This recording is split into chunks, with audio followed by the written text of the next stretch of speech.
کرتے اور عشاء کی نماز سے فجر کی نماز ادا کرتے. وہی ہوتے کتنے سال؟ 40 سال.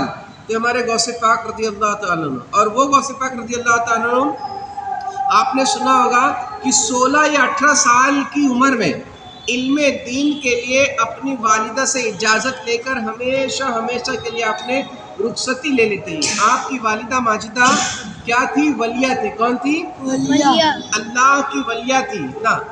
آپ نے غوث پاک رضی اللہ تعالیٰ عنہ کو یہ ارشاد فرمایا کہ بیٹا اب تیری اور میری ملاقات بروز قیامت ہوگی. کب ہوگی؟ بروز قیامت ہوگی. کیونکہ آپ کی والدہ جانتی تھی کہ اب میری ملاقات عبد القادر سے نہیں ہوگی. آپ کیوں گئے تھے؟ علم دین حاصل کرنے کے لیے اپنی والدہ سے اجازت لے کر آپ رخصت ہوئے.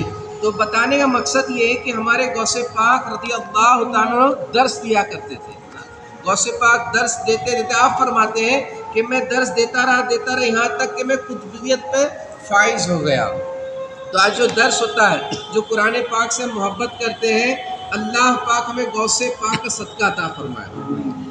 کوشش کریں آپ بھی، ہم غوث پاک سے محبت کرتے ہیں، سچی عقیدت رکھتے ہیں، تو صرف نیاز تک ہی محدود نہ رہے کہ مرغا مسلم سب تو چلتے رہے گا، مگر اس کے ساتھ ساتھ غوث پاک کی سیرت کو بھی ہمیں اپنانا ہے نا. غوث پاک بچپن سے ہی آپ کو پتا ہے، جب بچپن میں جیسے ہمارے قاری صاحب پڑھا رہے نا، تو جب بچپن میں مدرسہ جب گئے تھے نا غوث پاک رضی اللہ تعالیٰ چھوٹپن میں نا، جب پہلی پڑھاتے بسم اللہ الرحمن الرحیم نا، تو آپ کے جو استاد صاحب تھے نا، آپ نے کہا کہ بیٹا پڑھو بسم اللہ الرحمن الرحیم نا. آپ نے پڑھنا شروع کیا نا. پڑھتے پڑھتے سورہ فاتحہ پڑھی، سورہ بقرہ شریف پڑھی.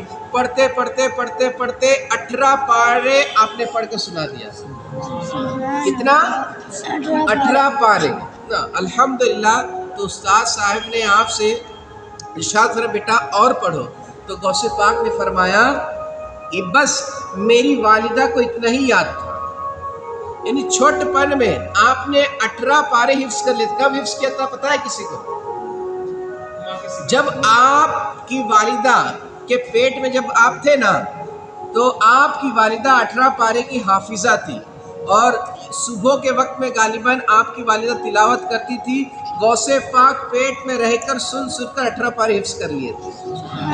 تو یہ ہمارے غوث پاک ہے نا. ہم لوگ کرامت اتنی ہے، اتنی کرامت ہے کہ بتاتے پوری زندگی ختم ہو جائے گی، مگر غوث پاک کی کرامت ختم نہیں ہوگی. تو وہ غوث پاک کے ہم ماننے والے ہیں نا. اب نماز پڑھیں گے انشاءاللہ اس کی برکت ہوگی.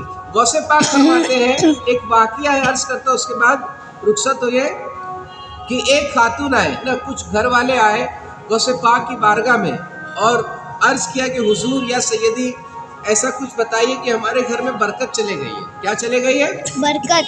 برکت چلے گئی ہے. کیا مسئلہ؟ ہم لوگ نماز بھی پڑھتے ہیں نا، مگر ہمارے گھر میں برکت نہیں ہے. تو غوث پاک رضی اللہ تعالیٰ نے کچھ نہیں کہا. کیا فرمایا کہ آپ گھر جاؤ اور اپنے گھر پہ نا پردہ لگا دو. دیکھیے غوث پاک کی، دیکھیے اللہ پاک نے کیسی آپ کو طاقت اور کیسی قوت عطا فرمائی تھی اور کیسی کرامت عطا. آپ سب جانتے تھے، دلوں کے حالات سے باخبر تھے، کیا ہونے والا ہے سب بتا دیتے تھے نا. غوث پاک نے کیا فرمایا اس خاتون سے، اس گھر والوں سے، آپ جاؤ گھر پہ اور گھر پہ پردہ لگا دو.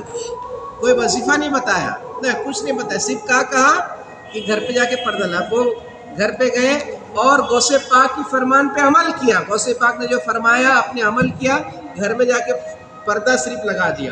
اب کچھ دن بعد وہی لوگ غوث پاک کے بارے میں خوشی آئے، یا سیدی یا مرشدی آپ نے ایسا کیا کمال کر دیا، آپ نے ایسا کچھ وظیفہ نہیں بتایا، کچھ نے صرف پردہ لگانے کو کہا، تو ایسی برکت ہو گئی ماشاءاللہ. یہ نذرانہ ہے، شکرانہ ایسا کر کے لائے. غوث پاک کیا بانٹ دیا کرتے تھے نا. تو غوث پاک سے آپ نے پوچھا کہ آخر مسئلہ کیا تھا، مسئلہ کیا تھا؟ سنیے، تعجب کیجیے. غوث پاک نے فرمایا کہ دراصل بات یہ تھی کہ آپ کا جو گھر تھا نا چوراہے پہ تھا، بیچ میں تھا نا، تو جو بے نمازی نہ آتے جاتے تھے نا، تمہارے گھر میں ڈائریکٹ نظر پڑتی تھی، اس کی نحوست سے اللہ پاک نے تیرے گھر سے برکت اٹھا لی تھی. یعنی بے نمازی کی نظر کسی گھر میں پڑ جائے تو اس گھر سے بے برکتی ہو جائے. تو سوچو اگر ہمارے گھر میں سب کے سب بے نمازی ہوں گے تو ہمارے گھر میں برکت کہاں سے آئے؟ تو وہ ہمارے غوث پاک نے کیا کہا، صرف پردہ لگائیے. تو ہم اگر نماز پڑھیں گے تو اللہ پاک کتنی برکت دے گا نا۔ تو کوشش کریں ہم غوث پاک کے ماننے والے انشاءاللہ 11 شریف کی نیاز بھی کریں گے اللہ پاک نے چاہا تو، اور دھوم دھام سے کریں گے انشاءاللہ۔ تو روزانہ ضرور قرآن پاک سے آپ کو ایسی محبت تھی نہ، آپ نے سن لیا نا کہ 18 پارے پیٹ میں رہ کے آپ نے حفظ کر لیا تھا، تو ہمیں قرآن پاک سننے کے لیے ضرور روزانہ 5 منٹ ضرور بیٹھیں گے انشاءاللہ۔ اللہ پاک میں کہنے سننے سے ادا عمل کی توفیق عطا فرمائے۔ دعا کر لیتے ہیں۔ الحمدللہ رب العالمین والصلاة والسلام علی سید المرسلین یا رحم الرحمین یا رحم الرحمین